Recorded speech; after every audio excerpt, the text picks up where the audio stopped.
આ દ્રશ્યો statue of unity ખાતે આવેલા બટરફ્લાય ગાર્ડનના છે, જ્યાં વિવિધ 70 જેટલી પ્રજાતિના પતંગિયાઓ પ્રવાસીઓ માટે આકર્ષણનું કેન્દ્ર બની ગયા છે. 10 એકરમાં ફેલાયેલા ગાર્ડનમાં પરાગરજકણો અને યજમાન છોડની 150 પ્રજાતિઓ આવેલી છે. આ પરાગરજ અને છોડ પતંગિયાઓને પોષણ તેમજ તેમના ઈંડા મૂકવા માટેનું સ્થાન પ્રદાન કરે છે.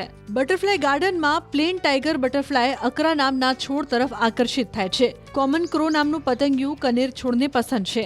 એવી જ રીતે લાઇમ બટરફ્લાય લીંબુડી પ્રત્યે આકર્ષિત થાય છે. ગાર્ડનમાં common crow, plain tiger, blue tiger, striped tiger, glassy tiger, mottled emigrant, lemon pansy, chocolate pansy, peacock pansy, crimson rose, black Raja સહિત 70 પ્રજાતિના પતંગિયા છે. બટરફ્લાય ગાર્ડનમાં ઘૂઘરા અને હાથી સૂંડી નામના 2 વિશિષ્ટ પ્રકારના છોડ છે, જે ફક્ત નર પતંગિયાઓને જ આકર્ષે છે. અહીં આવતા પ્રવાસીઓ માટે બટરફ્લાય ગાર્ડન આકર્ષણનું કેન્દ્ર બન્યું છે.